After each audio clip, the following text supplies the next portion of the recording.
దేవుడు నా హృదయంలో కొన్ని మాటలు పెడుతూ ఆయన నాతో మాట్లాడుతూ ఉన్నారు.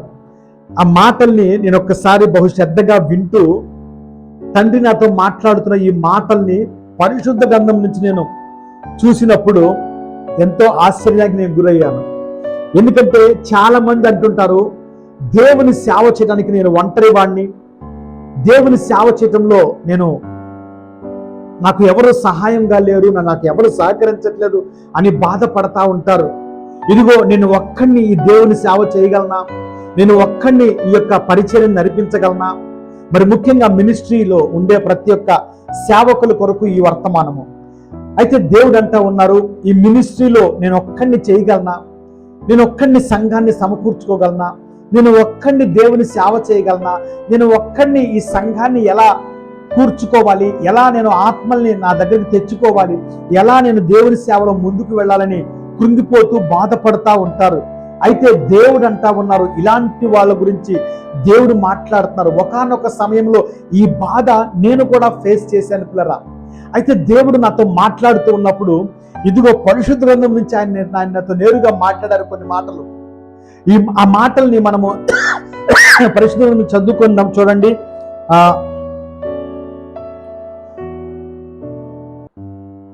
నిర్గమకాండము 4వ అధ్యాయంలో మొదటి వచనం చదువుతున్నా చూడండి.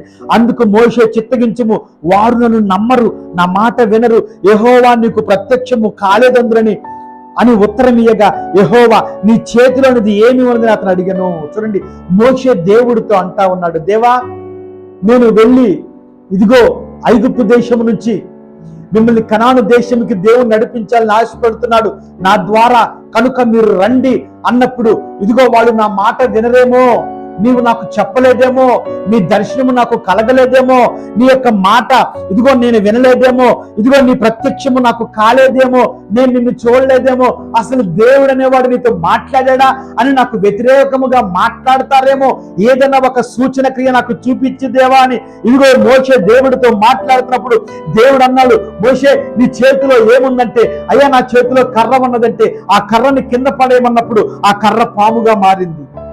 దాన్ని పట్టుకోమన్నప్పుడు ఇదిగో మోషే తన తోక పట్టుకున్నప్పుడు ఇదిగో ఆ పాము మళ్ళీ కర్రగా మారింది.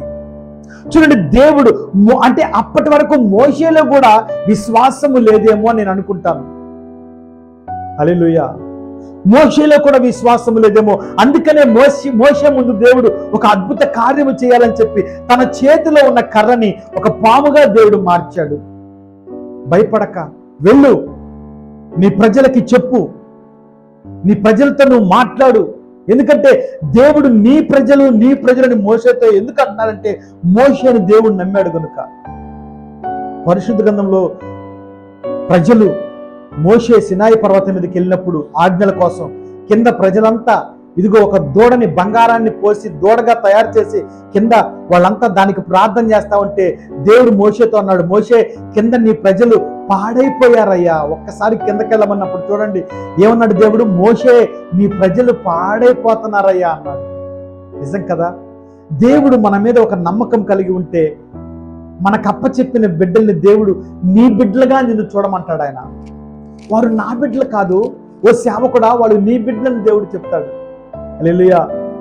నువ్వు కనకపోయినా ఒక బాప్తిస్మం ద్వారా నువ్వు కన్నావు కదా వీళ్ళని, అందుకనే దేవుడు వాళ్ళని నీ బిడ్డలు అని దేవుడు చెప్తాడు. హల్లెలూయా.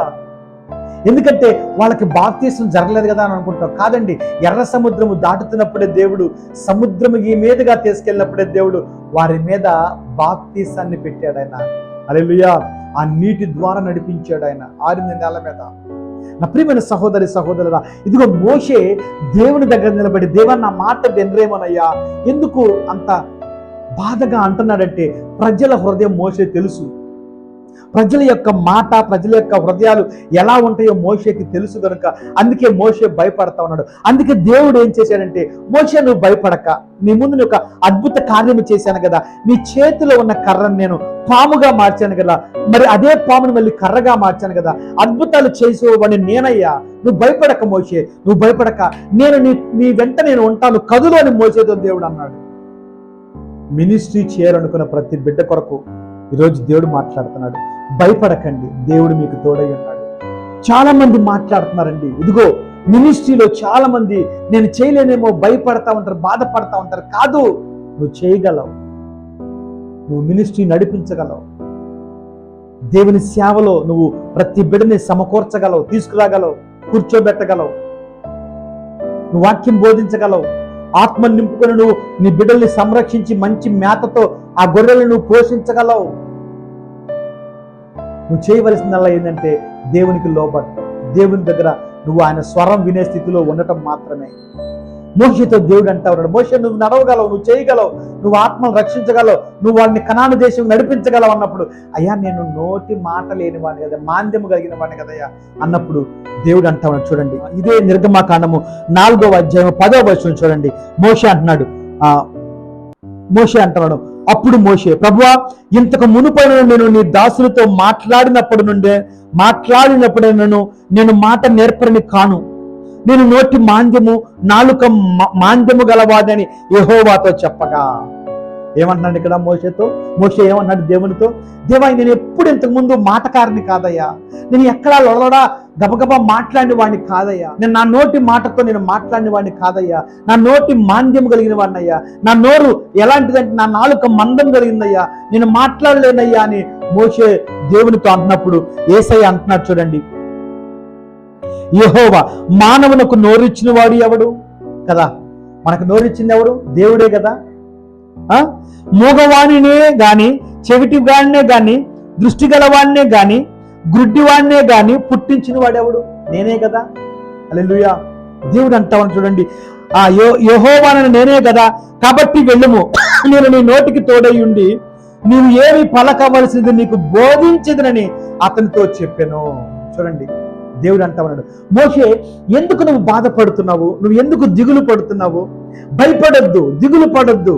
ఇదిగో మూగవాళ్ళని, చూపు లేని వాళ్ళని, చెవిటి వాళ్ళని, మాట్లాడే వాళ్ళని, నోరు కలిగిన వాళ్ళని, నోరు లేని వాళ్ళని, చూచే వాళ్ళని, గ్రుడ్డి వాళ్ళని అందరినీ చేసిన వాడిని నేనే కదా, నిన్ను కూడా చేసిన వాడిని నేనే కదా, నీ నోటి మాంద్యం కూడా తీసివేయలేనా నేను?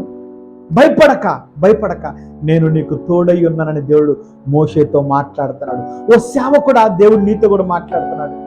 భయపడొద్దు, ఎవరికి భయపడొద్దు, లోకాన్ని చూసి భయపడొద్దు, లోకంలో ఉన్న మనుషులను చూసి భయపడొద్దు, లోకంలో ఉన్న స్థితిగతులను చూసి భయపడొద్దు, లోకముతో ఎవరు సాంగత్యము చేయొద్దు.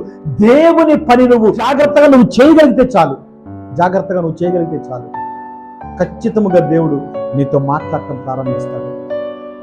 నీ నోటికి ఆయన తోడై ఉంటాడు. హల్లెలూయా. ప్రతి బిడ్డ దేవుని పని చేయగలడు. నిస్వార్థముగా ఏది ఆశించకుండా ముందుకు నువ్వు వెళ్ళగలిగితే దేవుని కృప నీ కుటుంబాల మీద నిలబడింది. హల్లెలూయా. అద్భుతాలు మీరు చూడటం కాదు, మీతో దేవుడు అద్భుతాలు చేయిస్తాడు. ఆమేన్. అటు రీతిగా దేవుడు మీకు తోడయుండును గాక. దేవుని రాకడ ఆలస్యం అయితే మరొక్కసారి మనం కలుసుకుందాం. అటు రీతిగా దేవుడు మీకు తోడయుండి దీవించి ఆశీర్వదించును గాక. ఆమేన్.